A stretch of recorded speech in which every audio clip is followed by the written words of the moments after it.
ஆண்டவர் உங்களோடு இருப்பாராக.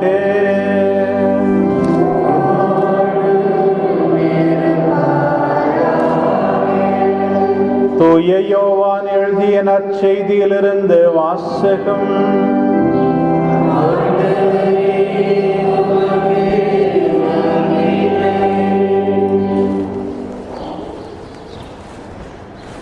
அக்காலத்தில் இயேசு தம் சீடரை நோக்கி, நீங்கள் என்னை அறிந்திருந்தால் என் தந்தையையும் அறிந்திருப்பீர்கள்.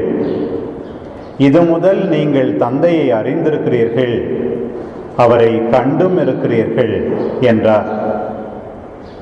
அப்போது பிலிப்பு அவரிடம், ஆண்டவரே, தந்தையை எங்களுக்கு காட்டும், அதுவே போதும் என்றார். இயேசு அவரிடம் கூறியது, பிலிப்பே, இவ்வளவு காலம் நான் உங்களோடு இருந்தும் நீ என்னை அறிந்து கொள்ளவில்லையா? என்னை காண்பது தந்தையை காண்பது ஆகும். அப்படி இருக்க தந்தையை எங்களுக்கு காட்டும் என்று நீ எப்படி கேட்கலாம்? நான் தந்தையினுள்ளும் தந்தை என்னுள்ளும் இருப்பதை நீ நம்புவதில்லையா? நான் உங்களுக்கு கூறியவற்றை நானாக கூறவில்லை. என்னுள் இருந்து கொண்டு செயலாற்றுபவர் தந்தையே. நான் தந்தையுள் இருக்கிறேன், தந்தை என்னுள் இருக்கிறார். நான் சொல்வதை நம்புங்கள். என் வார்த்தையின் பொருட்டு நம்பாவிட்டால் என் செயல்களின் பொருட்டாவது நம்புங்கள். நான் செய்யும் செயல்களை என்னிடம் நம்பிக்கை கொள்பவரும் செய்வார். ஏன், அவற்றை விட பெரியவற்றையும் செய்வார். ஏனெனில் நான் தந்தையிடம் போகிறேன் என உறுதியாக உங்களுக்கு சொல்லுகிறேன். நீங்கள் என் பெயரால் கேட்பதையெல்லாம் நான் செய்வேன். இவ்வாறு தந்தை மகன் வழியாய் மாட்சி பெறுவார். நீங்கள் என் பெயரால் எதை கேட்டாலும் செய்வேன். இது கிறிஸ்துவின் நற்செய்தி.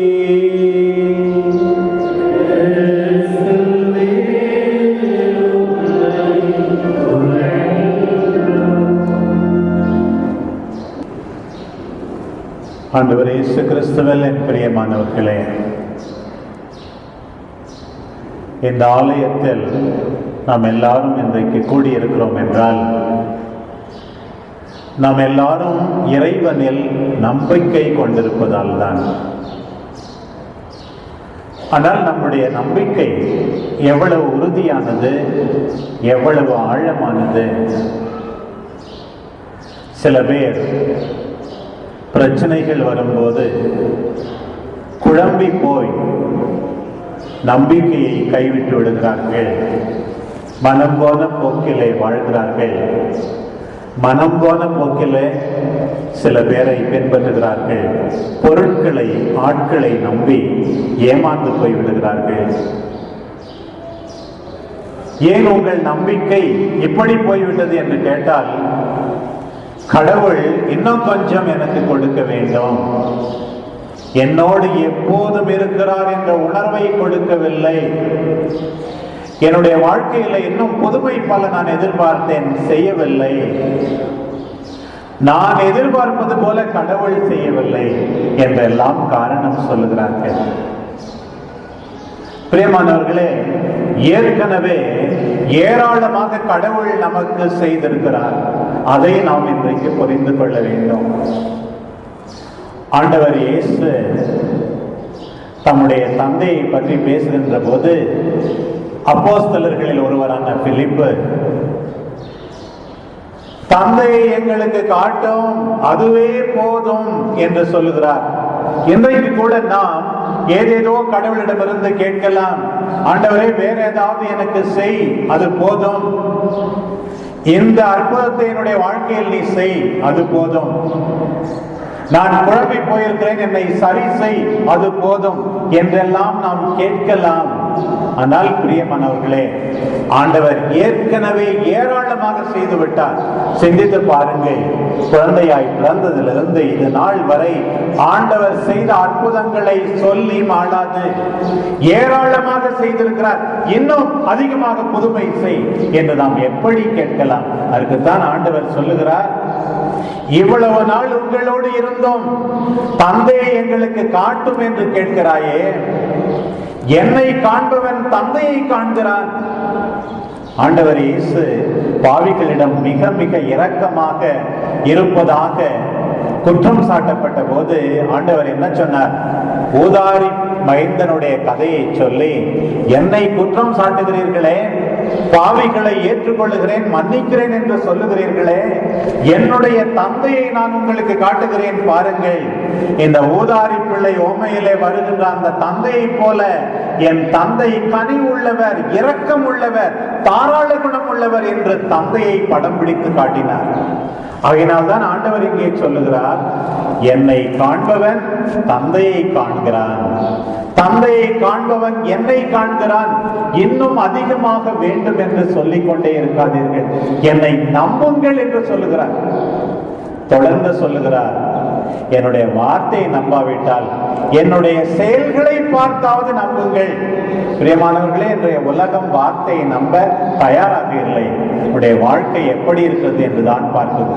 ஆண்டவரே சொல்கிறார், நான் செய்வதை பார்த்தாவது என்னை நம்புங்கள் என்று சொல்லிவிட்டு ஆண்டவர் சொல்லுகிறார், நீங்கள் தந்தையிடம் எதை கேட்டாலும் நான் உங்களுக்கு தருவேன். எப்படி கேட்க வேண்டுமாம்? என் பெயரால் கேட்க வேண்டும். நாமும் கூட பல சமயங்களில் நான் எவ்வளவோ கேட்டிருக்கிறேன், ஆனால் கிடைக்கவே இல்லை. இன்றைக்கு ஆண்டவர் அளிக்கிற வாக்கை பாருங்கள். மீண்டும் மீண்டும் ஆண்டவர் சொல்லுகிறார், உறுதியாக உங்களுக்கு சொல்லுகிறேன், நீங்கள் என் பெயரால் கேட்பதையெல்லாம் நான் செய்வேன். நம்ம கேட்கிறோம், ஏன் நடக்கவே இல்லை, நல்ல மார்க் வாங்கணும்னு கேட்கிறோம். ஆனா எதிர்பார்த்த மாதிரி சில பேர் வாங்குவதில்லை. இன்னும் கொஞ்சம் வாழ்க்கையில வசதியாக வேண்டும் என்று கேட்கிறோம். என் பெயரால் எதை கேட்டாலும் நான் செய்வேன். ஒன்றை மறந்துவிடக் கூடாது, ஆண்டவர் பெயரால் கேட்க வேண்டும். பிரியமானவர்களே, இன்றைக்கு ஏராளமான பேர் புதிதாக கூட இங்கே வந்திருக்கிறீர்கள், ஆண்டவரிடம் கேட்க வந்திருக்கிறீர்கள். அன்பு தாய் அன்னை கன்னிமரியாள் வழியாக கேட்க வந்திருக்கிறீர்கள். நாம் எப்படி கேட்க வேண்டுமா? ஆண்டவர் இயேசு கிறிஸ்துவின் பெயரால், in the name of Jesus, in the name of Jesus, ஆண்டவரின் பெயரால் நாம் கேட்க வேண்டும் என்றால் ஆண்டவருடைய மனநிலையோடு, அவருடைய உணர்வுகளோடு ஆண்டவர் என்ன கேட்க வேண்டும் என்று நம்மிடம் எதிர்பார்ப்பார். கெத்செமனே தோட்டத்தில் ஆண்டவர் இயேசு என்ன கேட்டார்? தந்தையே, கூடுமானால் இந்த துன்ப கலம் என்னை விட்டு அகலட்டும், ஆயினும் என்னுடைய விருப்பம் அன்று உம்முடைய விருப்பமே நிறைவேறட்டும் என்று ஜெபித்தார். ஆண்டவருடைய மனநிலையோடு ஜெபிக்கிற ஜெபம் என்ன? தந்தையினுடைய திருவுளத்திற்கு பணிவது, நம்முடைய விருப்பத்தை தேடாமல் ஆண்டவருடைய விருப்பத்தை தேடுவது. ஆண்டவர் என்ன கேட்டார்? பல முறை கேட்டார். சில சமயங்களிலே சில அற்புதங்கள் செய்யும் முன்பு கூட கேட்டார். லாசரை உயிர்த்தெழச் செய்யும் முன் கூட கேட்டார். என்ன கேட்டார்? தந்தையே, உமது மாட்சிமையை வெளிப்படுத்தும், இந்த மக்கள் உம்மில் நம்பிக்கை அடைவார்களாக. ஆண்டவரே, இதை நீர் எங்களுக்கு தருவதால் உம்முடைய பெயர் போற்றப்படுவதாக. தந்தையின் மகிமைக்காக நாம் கேட்க வேண்டும், மற்றவர்களின் நலனுக்காக நாம் கேட்க வேண்டும், தந்தையின் திருவுளத்திற்கு பணிந்து நாம் கேட்க வேண்டும். பிரியமானவர்களே, இன்றைக்கு ஆண்டவர் நம்ம எல்லாருக்கும் சொல்லு, நம்முடைய ஜெபம் எப்படிப்பட்டதாக இருக்க வேண்டும் என்றால், மற்றவர்களுக்கு பயனளிக்கும் விதத்துல, தந்தையாகிய கடவுளை மகிமைப்படுத்தும் விதத்துல, தந்தையாகிய கடவுளுடைய விருப்பத்துக்கு பணியும் விதத்துல நம்முடைய ஜெபம் இருக்க வேண்டும். அப்போதுதான் ஆண்டவர் பெயரால் எதை கேட்டாலும் நாம் பெற்றுக்கொள்வோம். ஆண்டவருடைய மனநிலையோடு கேட்க வேண்டும், ஆண்டவருடைய உறுதியோடு கேட்க வேண்டும், ஆண்டவருடைய நல்லெண்ணத்தோடு கேட்க வேண்டும். உங்கள் ஜெப முறையை மாற்ற இன்றைக்கு ஆண்டவர் அழைக்கிறார் பாருங்கள். கேட்கிறேன் கேட்கிறேன் கொடுக்கவில்லை என்று சொல்லாதீர்கள். ஆண்டவர் இன்னும் அதிகமாக புதுமை செய்தால்தான் நம்புவேன் என்று சொல்லாதீர்கள். இதுவரை ஆண்டவர் ஏராளமான அற்புதங்களை நம்முடைய வாழ்க்கையில செய்துவிட்டார். அந்த ஆண்டவர் நம்மை தேடி வருகிறார். பல முறை என்ன நடக்கிறது தெரியுமா? ஆண்டவர் நாம் அவரிடம் ஜெபிக்கும் போது அவர் நம்மிடம் ஜெபிப்பார். அவர் நம்மிடம் ஜெபிப்பார். கஷ்டப்பட்டு நீ உழைக்க வேண்டும் என்று ஆண்டவர் சொல்லுவார். உன்னுடைய பகைவரை மன்னிக்க வேண்டும் என்று ஆண்டவர் சொல்லுவார். இந்த ஆலயத்துக்கு வரும்போது ஆண்டவர் அதை சொல்லுவார். இன்னும் கொஞ்சம் தாராளமாக இருக்க வேண்டும் என்று ஆண்டவர் சொல்லுவார். எல்லாரையும் ஏற்றுக்கொள்ள வேண்டும் என்று ஆண்டவர் சொல்லுவார். இதை ஏற்றுக்கொள்வது நமக்கு கஷ்டமாக இருக்கிறது. இன்றைய முதல் வாசகம் திருத்தூதர் பணி 13ஆம் அதிகாரத்திலிருந்து எடுக்கப்பட்டது. Acts of the apostles 13th chapter. பவுலும் பர்னபாவும் அந்தியோக்கியாவிலே பிரசங்கம் செய்கிறார்கள். குறிப்பாக யூத மக்களுக்கு போதிக்கிறார்கள். ஆண்டவர் இயேசு கிறிஸ்து எப்படி திருநூலில் எழுதியுள்ளபடியே உண்மையான மீட்பர், அவர் சிலுவையில் அறையப்பட்டாலும் வெற்றி வீரராக உயிர்த்தெழுந்தார், இதையெல்லாம் அவர்கள் போதித்தார்கள். கடைசியாக அவர்கள் சொன்னார்கள், இறைவனுடைய அருளிலே நிலைத்திருங்கள், சாத்தானுக்கு அடிமையாகாதீர்கள். இப்படியெல்லாம் சொன்னார்கள் அவர்கள். மக்கள் சில பேர் நல்லவர்கள் இருந்தார்கள். என்ன சொன்னார்கள்? அடுத்த வாரம் வாருங்கள், இன்னும் எங்களுக்கு இதை பற்றி சொல்லுங்கள் என்று கேட்டார்கள்.